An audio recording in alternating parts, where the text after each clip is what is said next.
ക്രിസ്തുവിലേറ്റവും സ്നേഹം നിറഞ്ഞവരെ, ആണ്ടുവട്ടം 17ാമത്തെ ഞായറാഴ്ച നമ്മൾ ധ്യാനിക്കുന്ന സുവിശേഷ ഭാഗം ലൂക്കായുടെ സുവിശേഷം 11-ാം അധ്യായം 1 മുതൽ 13 വരെയുള്ള തിരുവചനങ്ങളാണ്.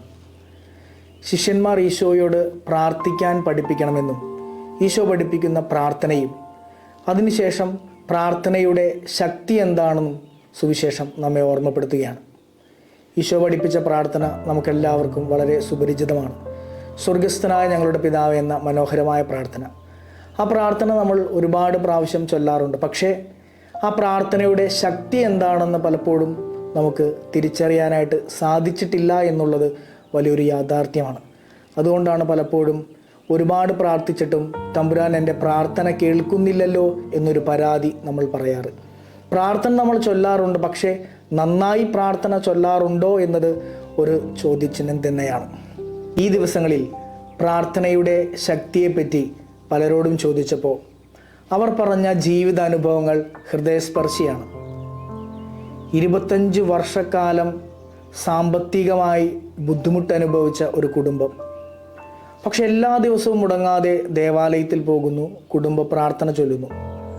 പക്ഷേ സാമ്പത്തികമായി അവർ വളരെ പ്രതിസന്ധിയിലായിരുന്നു.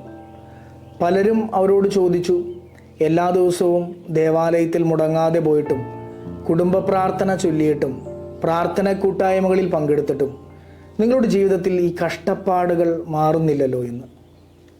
പക്ഷെ എന്നിരുന്നാലും അവർ ഒരിക്കൽ പോലും പരാതി പറയുകയോ ദിവ്യബലി മുടക്കുകയോ ജപമാല മുടക്കുകയോ ചെയ്തില്ല.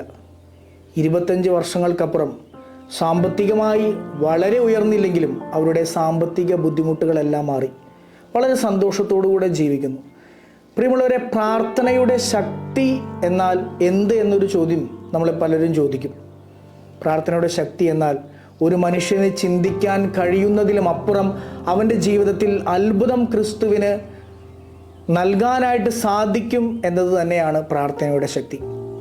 മറ്റൊരു സഹോദരി പങ്കുവച്ചത് തൻ്റെ പ്രിയപ്പെട്ട കുടുംബാംഗങ്ങൾ തൻ്റെ ജീവിതത്തിൽ വ്യക്തിപരമായൊരു സംഭവം ഉണ്ടാവുകയും എന്നാൽ അതിൽ തൻ്റെ കുടുംബാംഗങ്ങൾ മുഴുവൻ ആ സഹോദരിയെ കുറ്റപ്പെടുത്തുകയും ചെയ്തു.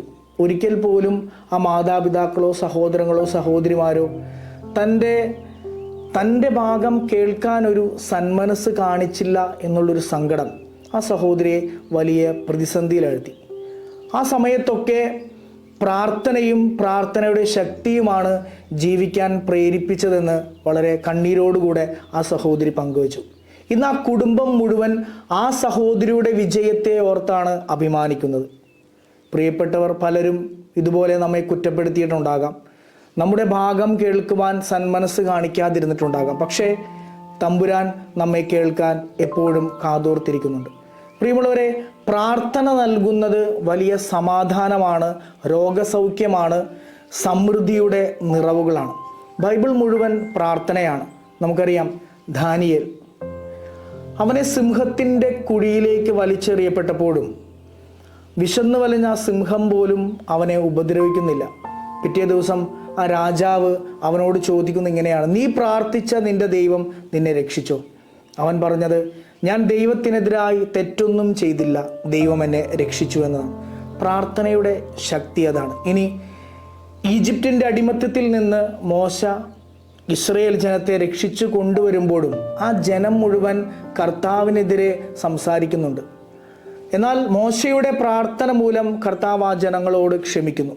ഇനി മുന്നോട്ടുള്ള പാത തെളിയാതെ നിൽക്കുമ്പോഴും കരങ്ങളുയർത്തി പ്രാർത്ഥിച്ചപ്പോൾ കടൽ പോലും അവർക്ക് വഴിയായി തെളിയുന്നു. പ്രിയമുള്ളവരെ, പുതിയ നിയമത്തിൽ കുരിശിൽ കിടന്നുകൊണ്ട് തമ്പുരാൻ പോലും ഇവർ ചെയ്യുന്നത് എന്തെന്ന് ഇവരറിയുന്നില്ല, ഇവരോട് ക്ഷമിക്കണമേ എന്ന് പ്രാർത്ഥിച്ച് പ്രാർത്ഥനയുടെ ശക്തി നമുക്ക് വെളിപ്പെടുത്തി തന്നു. ഈ ദിവസങ്ങളിൽ മെൻ്റലിസ്റ്റായ നിബിൻ പങ്കുവച്ച ഒരു മനോഹരമായ സംഭവം, ഓങ്കോളജിസ്റ്റായ ഡോക്ടർ മാർക്ക് അദ്ദേഹത്തിൻ്റെ ഒരു പ്രധാനപ്പെട്ട മീറ്റിങ്ങിൽ പങ്കെടുക്കുവാനായി ഫ്ലൈറ്റ് എടുക്കുന്നു.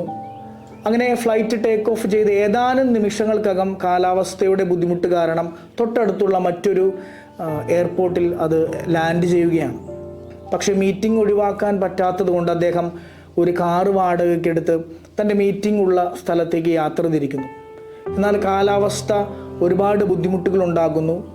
അദ്ദേഹം പോലും അറിയാതെ വഴിതെറ്റിപ്പോകുന്നു. അവസാനം ഒരു പരിചയവുമില്ലാത്ത ഒരു സ്ഥലത്ത് ചെന്നെത്തുമ്പോൾ അവിടെ അദ്ദേഹം ഒരു വീട് കാണുകയാണ്. ഇനി വഴി ചോദിച്ചിട്ട് യാത്ര തുടങ്ങാമെന്ന് കരുതി അദ്ദേഹം ആ ഭവനത്തിലേക്ക് പ്രവേശിക്കുമ്പോൾ അവിടെ ഒരു അമ്മയും ഒരു കുഞ്ഞും മാത്രമാണുള്ളത്. അദ്ദേഹത്തിൻ്റെ ആവശ്യം പറഞ്ഞു. അപ്പോൾ അമ്മ പറഞ്ഞു, ഇനി കാലാവസ്ഥ ശരിയായിട്ട് യാത്ര തുടങ്ങാം, ഇവിടെ വിശ്രമിക്കൂ. അങ്ങനെ ഭക്ഷണമൊക്കെ കൊടുത്ത് ആ അമ്മ പ്രാർത്ഥിക്കാനായിട്ട് പോകുന്നു. ഈ അമ്മ പ്രാർത്ഥിക്കുന്നത് കണ്ടപ്പോൾ ഈ ഡോക്ടറിന് അവരോട് പുച്ഛമാണ് തോന്നിയത്. അവസാനം പ്രാർത്ഥന കഴിഞ്ഞ് തിരികെ വന്ന ആ അമ്മയോട് ഈ ഡോക്ടർ ചോദിച്ചത്, പ്രാർത്ഥിച്ചതുകൊണ്ട് നിങ്ങളുടെ ജീവിതത്തിൽ നിങ്ങൾക്ക് എന്തെങ്കിലും ലഭിച്ചോ എന്നാണ്. ആ അമ്മ ചിരിച്ചുകൊണ്ട് പറഞ്ഞു, ഈ തൊട്ടിലിൽ കിടക്കുന്ന എൻ്റെ മകന് വേണ്ടിയാണ് ഞാൻ പ്രാർത്ഥിച്ചത്. എൻ്റെ മകന് ക്യാൻസറാണ്. ഈ ലോകത്തിൽ അവനെ രക്ഷിക്കാനായിട്ട് ലോകത്തിലെ പ്രശസ്തനായ ഡോക്ടർ മാർക്കിന് മാത്രമേ സാധിക്കൂ. ഞാൻ ആ ഡോക്ടറിനെ കണ്ടിട്ടില്ല, സംസാരിക്കാൻ കഴിഞ്ഞിട്ടില്ല. ഞങ്ങൾക്ക് സാമ്പത്തികമായി അത്രയും ബുദ്ധിമുട്ടിലുമാണ്. ഇത് കേട്ടപ്പോൾ ആ ഡോക്ടർ വളരെ അത്ഭുതപ്പെട്ടു. കാരണം തന്നോട് തന്നെയാണ് ഈ മാതാവ് ഇവരുടെ സങ്കടങ്ങൾ പങ്കുവയ്ക്കുന്നത്. ആ ഡോക്ടറിൻ്റെ ജീവിതത്തിൽ ഉണ്ടായ സംഭവങ്ങളെല്ലാം അദ്ദേഹം ഒന്ന് ഓടിച്ചു നോക്കി. ഫ്ലൈറ്റ് എടുക്കുകയും ഫ്ലൈറ്റിൽ പോകാൻ തടസ്സപ്പെടുകയും കാറ് വാടകയ്ക്ക് എടുക്കുകയും വഴിതെറ്റുകയും ഒടുവിൽ ഈ അമ്മയുടെ മുൻപിൽ എത്തിയതിനും കാരണം ഈ അമ്മയുടെ പ്രാർത്ഥന ഒന്നുകൊണ്ട് തന്നെയാണ്. ഈ അമ്മയുടെ പ്രാർത്ഥനയാണ് എന്നെ ഈ ഭവനത്തിലേക്ക് എത്തിച്ചത്. പ്രിയമുള്ളവരെ, പ്രാർത്ഥന നമ്മുടെ ജീവിതത്തിൽ നമ്മൾ സങ്കല്പിക്കുന്നതിനും അപ്പുറമുള്ള അത്ഭുതങ്ങൾ സൃഷ്ടിക്കുന്നു. നമുക്കും വിശ്വാസത്തോടെ പ്രാർത്ഥിക്കാം, കാത്തിരിക്കാം, മടുപ്പില്ലാണ്ട് നമ്മുടെ ജീവിതത്തിൽ അനുഗ്രഹങ്ങൾ സ്വന്തമാക്കാം.